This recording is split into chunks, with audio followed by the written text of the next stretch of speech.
Waikachika Kasa, Waikachiki Fate. Welcome to the Kiran Rai Show. I hope you guys have been keeping well and keeping safe.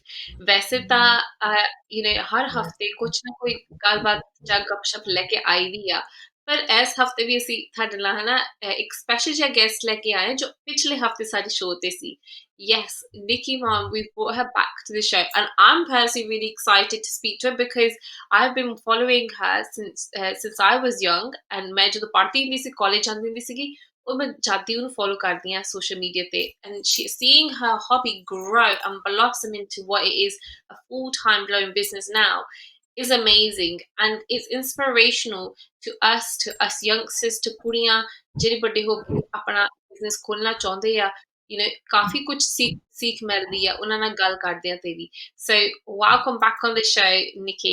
We're really happy and really pleased that you could join us today. How are you feeling? Are you okay? Hello. Yeah, I'm very well, thank you. Thanks so much for having me.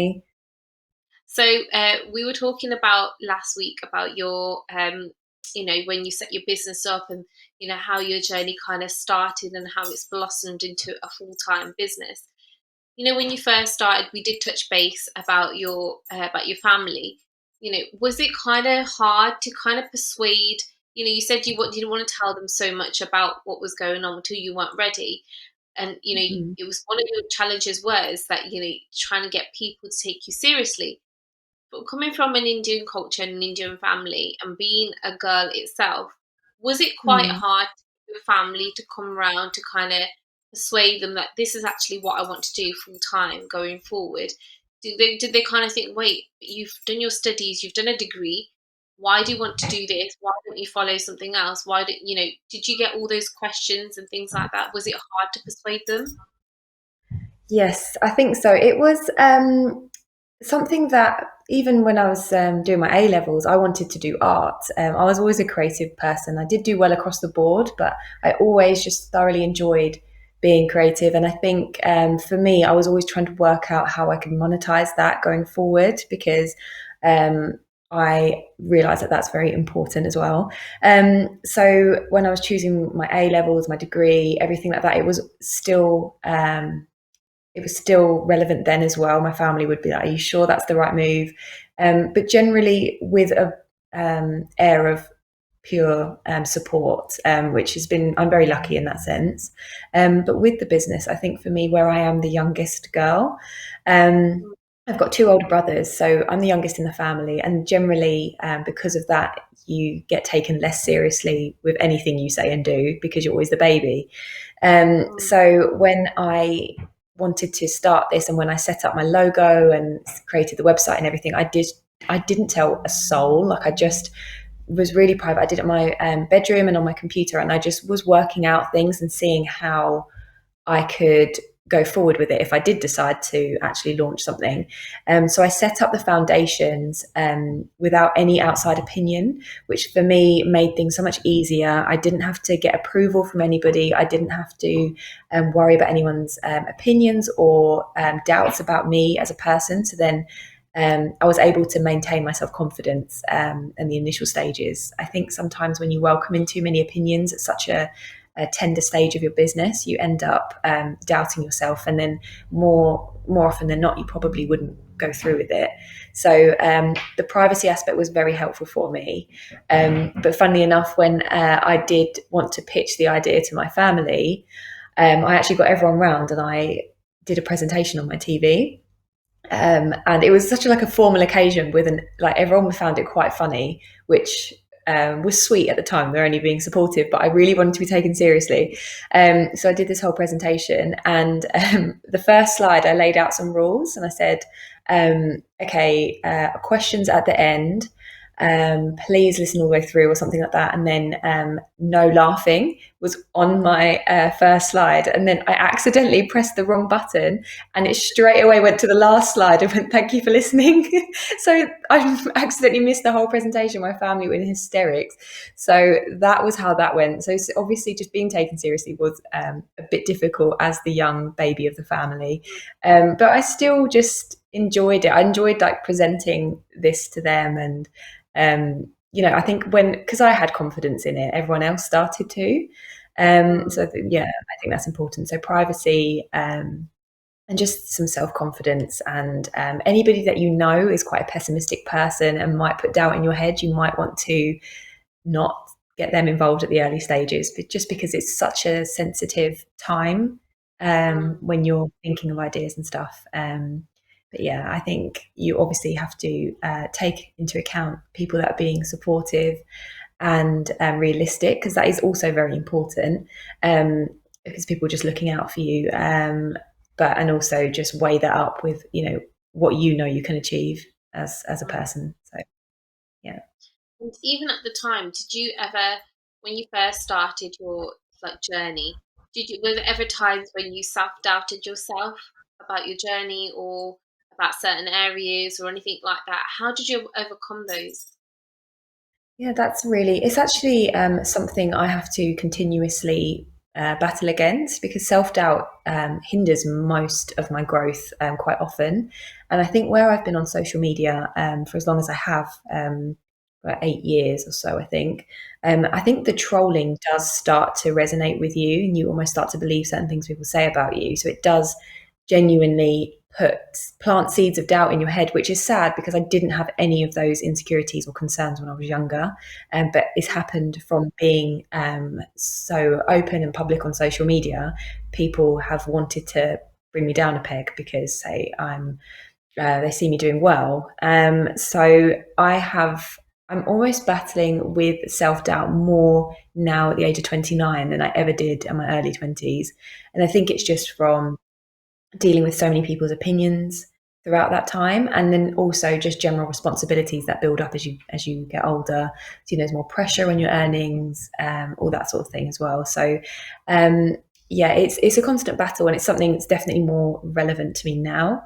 But I just really try to do things, and I think it's so important to maintain self-confidence. Like, I want to join, soon everything's now open, I actually wanted to join like kickboxing or something like that, to give me, just to make me feel strong. Because otherwise I do feel weak. I think, oh, I can't pull that off, or and I really don't have. I don't want to be saying those things to myself when I have a lot of things to offer and ideas that are great. So I need to just back myself more, and I think that's something that so many women probably struggle with, especially when it comes to business. Just thinking, oh, can I really do that, or what would they say? So to overcome that, I think, is a constant thing you need to work on, and doing things in your personal life that boost your self confidence will help with that. And having you touch base on online, when to build, how difficult has it been to kind of build an online platform, even through Instagram or Facebook or anything like that from the beginning? How have you kind of made it kind of get to where it is now? Do you still find it difficult to make it keep growing, or does that constantly play on your mind that, oh, the numbers need to go up or the numbers need to go down? How does that work? Yeah, I am struggling with it at the moment, because when I started, because I started at 23, so I must have joined Instagram at quite a good time, and the algorithm loved me for a while. I was getting so many more followers and so many more customers as well, which was great. And now, where everyone's on it, everybody's starting businesses on Instagram. I almost feel I've grown out of it, as in I don't particularly want to be making TikToks and things like that. Like, I'm a nearly 30-year-old woman. So I'm definitely juggling that, working out, where is my time better spent? Is it better spent improving my Amazon business, or making TikToks off the social media? And I really do think my time is better spent working behind the scenes and boosting sales on Amazon, because that's where the real sort of income potential is. So yeah, definitely with social media, I have taken the pressure off myself completely, because I realize it isn't the be all and end all of my business anymore. Like, that's the main reason I started to sell on Amazon and other platforms, was so, you know, my appearance and being the face of my brand wasn't it for my company, as in, my business can now outlive me. So I think that is how I've managed that, which is sort of to try and to take more of a step back, and focus more on behind the scenes, and not worry so much about the numbers. I don't need more followers on Instagram for my business to do well. And I think that Mm. would be a really sensible route for anybody who's selling on Instagram to look at other platforms. Are you selling on Etsy? Are you selling on not on the high street? Amazon? There's literally no ceiling to what you can earn on Amazon if you know what you're doing. So yeah, I don't think Instagram shops purely are the way forward. Obviously, if you can make some sales on there, that's amazing, and you should keep working on it. But if as long as the main portion of your income comes from a more stable um, platform that doesn't rely heavily on making silly videos or your appearance or like trivial things like likes and followers, which really do have a massive impact on your mental health at the end of the day, and which is such a sensitive thing for anyone who's um, running a business on their own. So yeah, I Mm. think that would be my best advice there. And in terms of, like Amazon, how do people get onto, you got onto Amazon, and that was, and from one, because I've been following your journey for such a long time. I remember when you got the Amazon thing, and then you kind of let all your followers know. It Mm. was such a huge celebration for you, and it was a huge excitement that you've kind of accomplished that. How was that like, when you actually did? Because we've seen it from public eye to what that was like, but Yeah. for you personally, what was that like, and how did you get there? So with Amazon, anybody can sell on Amazon, which is amazing, but it's just a very complex platform, and I think it's almost overcomplicated personally. And I've had quite a few issues with it, massive learning curves. Something as little as changing my business bank account and my bank account details to a business bank account details. Amazon shut down my whole store for 3 months. And I have no idea why, even to this day. And it was so stressful for me because I was losing money every month. And there's just constant battles every time on Amazon, working out, okay, how do I get my listing to appear at the top of this search page or with this search term? So there's so many things to learn, but it actually excites me because I know that when something's difficult like that, less people are doing it. Mm, And nothing worth having is easy. So it's kind of I just throw myself into it, and I love the challenge because it means that it can be my domain if I really, really put the effort in. If I worked it all out and knew how the algorithm worked and I put all of my energy into Amazon and not Instagram, I can mm, do well on there. And Amazon is over lockdown and things like that. The amount of sales that was made on there was insane. But I think in terms of the announcements I made on my Instagram, they would have been for my QVC and Harvey Nichols collaboration, so that they're the sort of wholesale ones. So that they were really exciting for me. I actually didn't think I would have been ready for large wholesale orders, but luckily they came and approached me, which was good because it gave me a bit of a kickstart to think, okay, maybe I am ready, maybe I am suitable for this sort of like route with my business. And I really enjoyed it. I really enjoyed going on QVC. I went on there live and sold some products, and they bought my first real wholesale experience. There are a couple of things I didn't enjoy. And I don't know if I'll do it again, but it was a great experience. And Harvey Nichols, they sell some of my crystal water bottles, and that's really, I just love that because I know that people see them when they go in the store.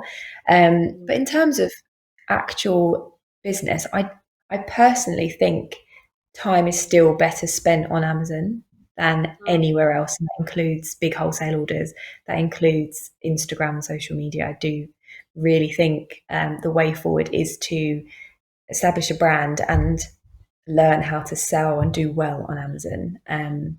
Because if you don't really do the research, you don't know how to do it, your product will just sit on like the 13th page or something. But if you know what you're doing, it will gradually bump up to the first page. And anybody that searches gold necklace, yours will be the first one. And you just imagine how many people across the UK searches gold necklace a day. It's insane. So that's definitely something I've learned in the last 3 years or so, just to take a step back, think, okay, right, I've set this up, I've set my brand up, people know my brand, I've got the reviews, I've got the brand imagery, everything's there. How and where is the actual earning potential? And that mm, is Amazon. So mm.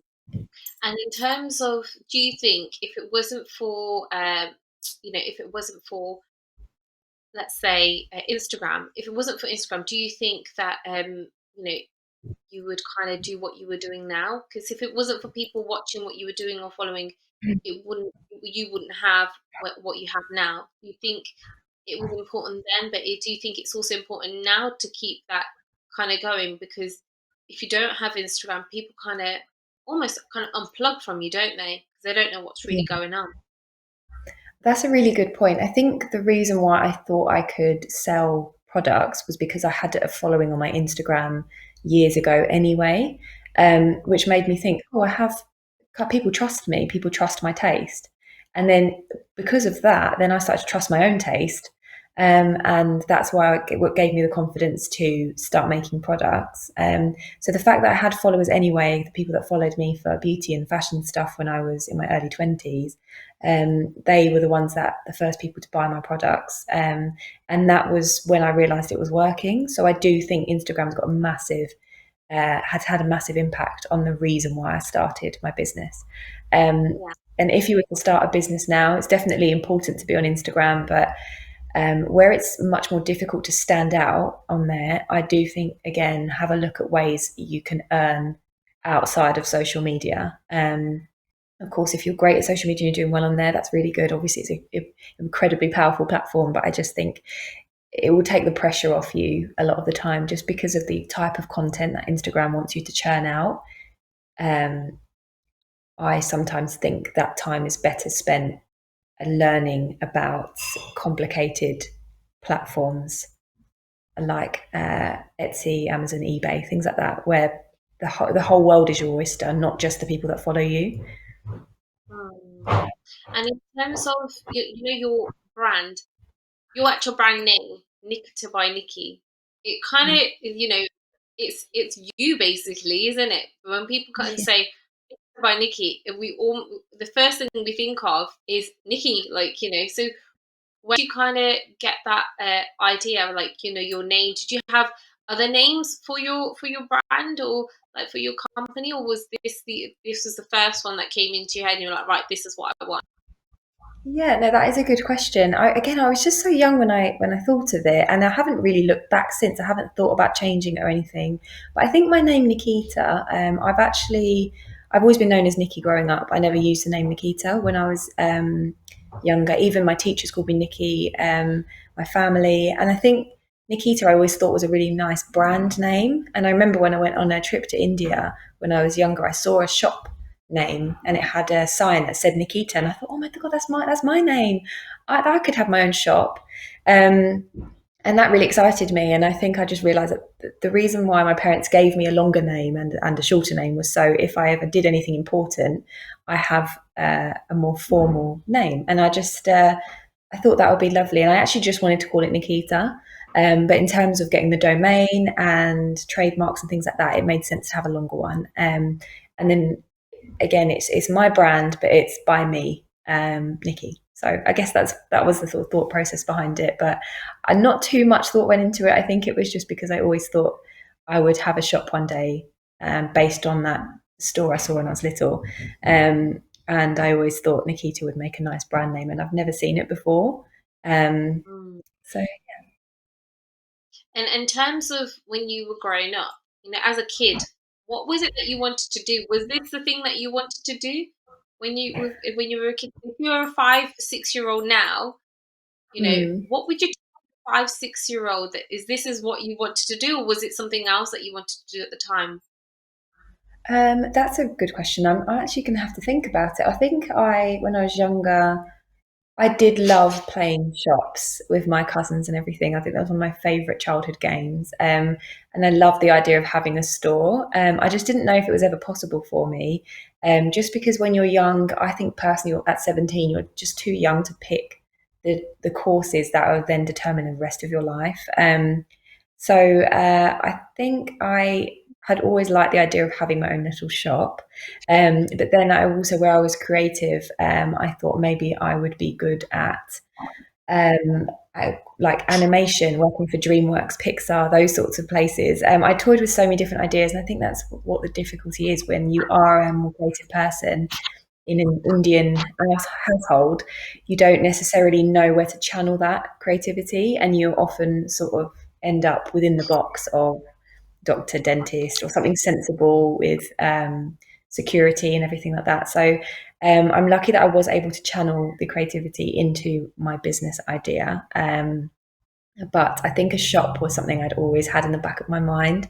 But there was when I was younger, I pitched another business idea to my family, and that was for a restaurant, which may sound quite strange now because obviously I sell jewelry and homeware, but I did love the idea of owning a restaurant because I'm just so passionate about food and Indian food specifically. So that was something else I toyed with in my teen years, but I don't think, I'm very glad that didn't happen. I'm very happy with what I did now. But I think having a business was the main thing for me growing up. So when you actually started your, when you thought of, right, I've done my degree now, I've done my studies, because every parent says, it's important, for all my viewers that are watching, it's really important that you must have, some sort of, degree or education behind you. Once you've done your education, you go do what you want to do or follow the dream that you want to do. If you want to become a doctor, a lawyer, solicitor, like whatever you want to do, be a teacher, engineer, go do that. And that in our culture, we kind of have that, don't we, from our parents growing up. This is what you need to be. No one kind of sets out their son or their daughter to say, right, my son or daughter is going to be a businesswoman or a businessman. You know, Mm. and so, having that, growing up and doing your education, then coming into this hobby, and then having this hobby and turning it into a business. Did you have like a whole picture of, this is my business plan, this is how we're going to do it? Did you have to put your savings into what you needed to do? How did that work? Was it on a piece of paper, so this is how you were going to do it? I think okay, because where I started very organically, so I started where I was doing it on the side of my full time job. I didn't have to invest a large sum of money up front, so I didn't have to borrow anything. I didn't have to invest all my life savings, so it wasn't such an intimidating start for me. Which in turn made everyone around me feel a bit more relaxed as well. I think if it was the case where I like dropped out of medical school to pursue this and that was it and then I had one chance, I think it would have raised a lot more eyebrows. But where it was something I was doing privately, I wasn't overspending. I actually bought in some items. As soon as, say, if I bought, for example, 20 necklaces, once I'd sold 20, I would use the money to then buy 40. And that was how it organically grew. And then only in the last 3-4 years am I making huge investments. But they don't feel like risks now because I know the brand is established and they will sell. So when I was first starting out and when I was younger and didn't want to invest a big portion of money, I just um, bought more depending on how much I sold. So it was just a really steady growth, which some people, when they want to start a business, they don't want a steady pace. They want money straight away. So it can end up being more risky if you feel you need to invest more in one go. But for me, I think where I didn't know where it was going, it was more a hobby that transitioned into my business. I was able to do that steadily. And with that, I had less doubt from those around me because it wasn't such a big deal at the beginning. So I hope that makes sense. So for all my viewers that are watching, I want you to take this away from Nikki. It's when you start a business, it's not more of, I want to sell this, it needs to go, it needs to go, I need to make money. Don't chase after the money aspect, because when Mm, you're chasing the money aspect, you kind of lose the idea of what you're actually tending to do. Your whole idea, your whole business of your whole hobby of what you're actually enjoying to actually do, to then turn that into a full-time business, that will come slowly and gradually, and it will build. If you start running for the money, but you've kind of started to run before you've learned how to walk, mm, you're gonna crumble and you're gonna fall. And that's something, that we're definitely learning, today from Nikki, and that's something to take away. And Nikki, in terms of your, we spoke about, her being online. You know, how have you dealt with any throwbacks and challenges? And if you have, how have you dealt with those challenges and throwbacks? I mean, having a full-time business, you've said it yourself, it's not easy. It looks social media makes everything look so easy and makes it look Mm, so glam. It's almost just a cover of the of a person's book, of person's life, or mhm. what they're going through, or what they are going through, or what their journey is. No one really digs deep to kind of find out, oh, how Yeah. did they start? How they kind of start in everything, what's going on in the background. No one kind of Mm. looks in the background of everything that goes on. So how have you dealt with, any trolls? Like you've said, you've had trolls in the past. You possibly could still have them now who are trying to Mhm. pull you down. How do you kind of deal with that on a day-to-day basis? It must get very, very hard. Yeah, it is actually really difficult. And when the pandemic, when the first lockdown came about, trolling actually got so much worse because people were so anxious and they were on their phones more. And anybody that even so much as smiled on their timeline, it would just annoyed people. And in turn, I just got so much backlash. And you have to remember, like, out of nowhere, all I've done is I try and spread very like positive energy. I want to inspire people. I very rarely talk about anything political or polarizing because I want a nice, positive, happy space, because otherwise I invite a lot of opinions and trolling, which isn't good for me. So it's very difficult to handle when you're only putting out positive energy and you get something so negative back where someone's sort of lashed out at you based on how they're feeling. It sort of feels like an attack, and it really stops me in my tracks a lot of the times. And even now, I've been dealing with this for eight plus years, and it still stops me in my tracks. And I think it's a very human response to respond like that. As soon as somebody says something hurtful and I feel nothing, then I know I've probably broken, because as long as you have empathy, you have passion for what you do, you have the feeling to defend yourself, you have a bit of gumption, and you respect yourself enough to feel that actually, no, that's wrong, then Mm, that's human, and that's fine. And it's difficult when a lot of my friends around me um, say, "Oh, don't let it get to you," and I just think you don't understand. It's such a unique experience to have people attack you out of nowhere. So there's a time recently I was just sitting with my family and I just opened a really awful message out of nowhere. I didn't even post that day on social media, and someone just sent me a really horrible message, and I just went quiet for most of the evenings. I just didn't. I just felt like someone had pierced my a bubble of happiness that I'd created around myself that day. So it's very difficult, and it's difficult to speak to with loved ones because they haven't experienced it themselves. And what's actually helped, last year, we have a group now, a WhatsApp group with me, Anchal's in it, Kushal, Erin. These are girls that are on Instagram and get it, and we talk mm, literally nearly every day on it, and we bounce off each other. So it's just really nice to have found that sort of like-minded group of girls who really do genuinely understand what that's like, because it's difficult when you don't put anything out there that invites the negativity, but it happens anyway. That can be quite tricky to understand. It makes you doubt anything you say.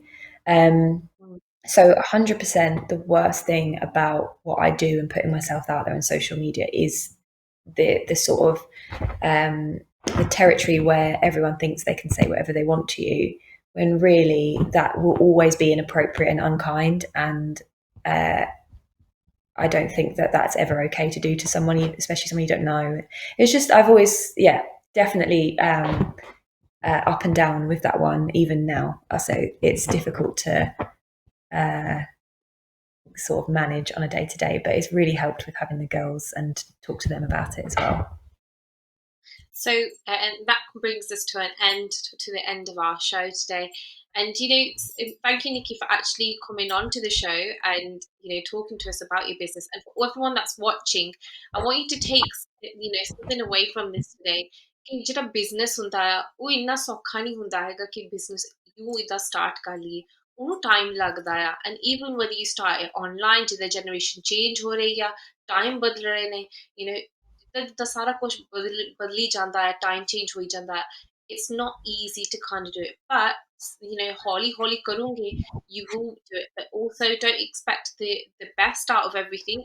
You will also need to look at the bad and the good कि दोने ही मिलने हैं ਜਦੋਂ business शुरू करीदा bad भी मिलता तो good भी ਨਾਲ ਹੀ ਆਉਂਦਾ ਉਹਦੇ ਸਿਰਫ ਦੋਨੇ ਹੀ ਮਿਲਦੇ ਆ so that's something to take away from today's show now ਤੁਸੀਂ ਫਿਕਰ ਨਾ ਕਰਿਓ ਅਸੀਂ ਫਿਰ ਅਗਲੇ ਹਫਤੇ ਆਵਾਂਗੇ that every Thursday 9:30 Kiran Rai show ਤੁਸੀਂ ਮਿਲਾਂਗੇ Sky TV ਤੇ Sikh channel ਤੇ so ਭੁੱਲਿਓ ਨਾ for now thank you for watching us and thank you for supporting us and thank you Niki for coming on the show today it's been lovely having you for today Waheguru ji ਕਾ ਖਾਲਸਾ ਤਾਂ ਵਾਹਿਗੁਰੂ ਜੀ ਕੀ ਫਤਿਹ